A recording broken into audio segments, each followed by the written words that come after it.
आता सेम लाईन्सवरती आहे ना, माझ्या वडिलांनी एक स्टोरी सांगितलेली. त्यांचे सगळे मुस्लिम फ्रेंड्स होते ना, ते अजमेर दर्ग्याला जात होते. बरं. ही 70sची गोष्ट आहे, 1970sची. आणि तेव्हा ते ॲम्बॅसेडर गाडीमध्ये 5 लोकं जात होती. ओके. आता ॲम्बॅसेडरमध्ये ती गाडी तुला माहिती आहे, आताचे मंत्री लोक पण वापरतात. सो ॲम्बॅसेडर ही कशी भली मोठी गाडी. सो हे 5 लोकं जात होते आणि त्याच्यामध्ये ते काही काहींना सवयी असते सिगारेट वगैरे ओढायची, गांजा वांजा मारायची, तसं प्रकार. तर ह्या लोकांनी फुल दमवम मारलेला आणि जात होते.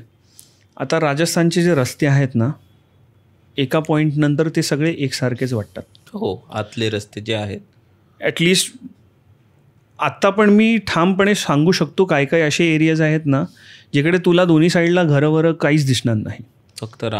फक्त रान किंवा एकदम बोलतात ना मोकळा मैदानासारखं आवार असतं आणि मधून रस्ता आपला चालला आहे, गाड्यांची आवजाव आहे. आणि 1970ला तेव्हा पण एवढी काही डेव्हलपमेंट नसणार आहे. सो त्या लोकांनी एक चुकून टर्न घेतला.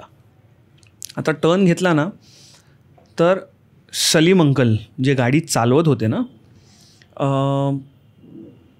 ते आपले गाडी चालवत आहेत.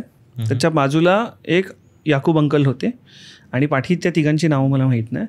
सो झालं असं की हे चालले आहेत, आता हे रस्ता विसरले, त्यांनी चुकीचा टर्न घेतला. तर ह्या लोकांनी काय डिसाईड केलं की रस्ता जिकडे पण आहे कुठे ना कुठे जाऊन रस्ता भेटणार किंवा कोण भेटला तर आपण त्यांना रस्ता विचारू. अजमेर दर्गा तर फेमसच आहे तसं पण.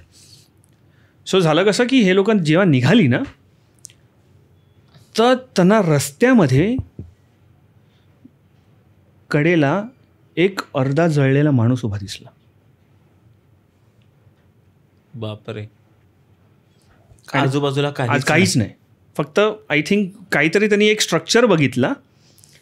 त्या स्ट्रक्चरच्या दरवाजापाशी म्हणजे त्या एंट्रन्सपाशी तो माणूस उभा होता, अर्धा जळलेला. बापरे. आणि असा धूर वूर थोडा निघतात ना आग लागलेल्या माणसाला. तर ते याकूब अंकलने बघितलं. तर याकूब अंकल, अरे ये क्या है, ये देख, ये ऐसा क्या है. म्हणजे लिटरली त्यांनी बघितलं असं. आता ज्या डिस्टन्सला आपला उभा आहे ना, त्याच डिस्टन्सला तो माणूस होता, एकदम जवळ, एकदमच जवळ. आणि ती गाडी चालू आहे आपली 40-50च्या स्पीडवरती. ॲम्बॅसेडर तर त्याची स्पीड मॅक्सिमम 80 असेल, मॅक्सिमम. सो 500 जे 3 लोक बसले त्यांनी पण बघितलं, पण सलीम अंकल जे गाडी चालू होते त्यांना नाही दिसला तो. ते बोलता किधर आहे रे, कोई दिखाई नाही मेरे को.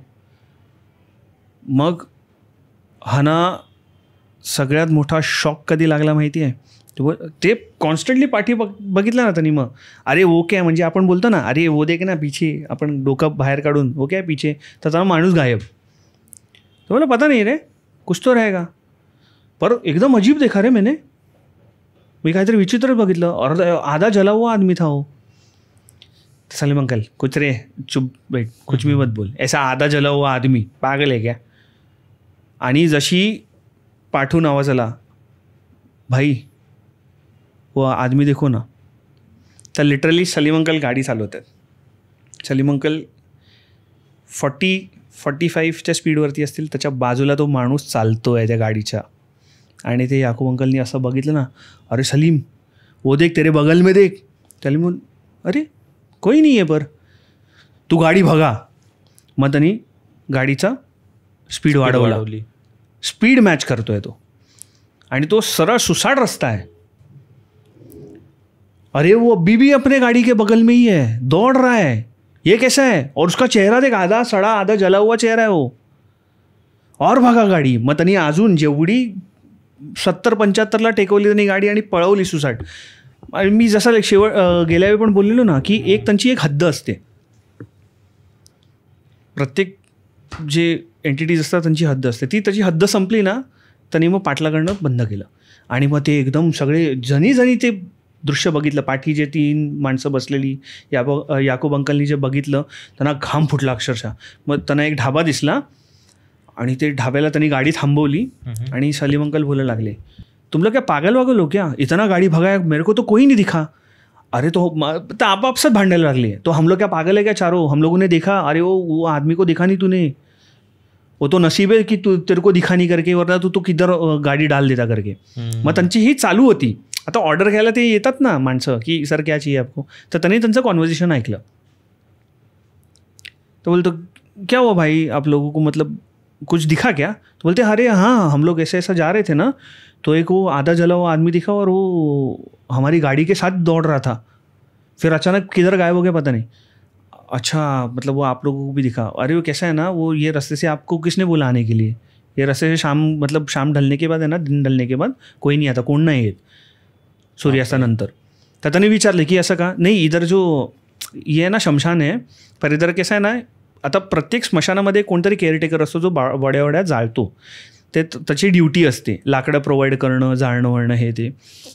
तो इधर का जो शमशान है ना, इधर कोई मतलब लोग आके बॉडी वॉडी जलाते हैं, खुद से ही सब करना पड़ता है, कोई मतलब ये देखता नहीं कि बॉडी पूरी जली है कि नहीं. और यहाँ पे बहुत लोगों के एक्सीडेंट हुए, बहुत लोगों ने ये भी कहा है कि इनको आधा जला हुआ आदमी दिखा है, तो आपको ये रास्ते से आने ही नहीं चाहिए था, और इस टाइम पे तो आने ही नहीं चाहिए था. आपका नसीब अच्छा है कि आप बच गए, बाप रे, वरना आपके साथ भी कोई हादसा होता, ॲक्सिडेंट हो जाता था. डेंजर भाई. सो हे होतं, खूप ठिकाणी होतं. जसं आपल्या एका आय थिंक आदल्या पॉडकास्टमध्ये पण कोणीतरी घाटामधलं ते इन्सिडेंट सांगितलं ना, की ती बाई त्याच्या गाडीच्या स्पीडला मॅच करत होती, धावत होती, ते कुठल्या तरी घाटामधनं जात होते. बरोबर. सो हे खूप ठिकाणी होतं. खूप ठिकाणी होतं.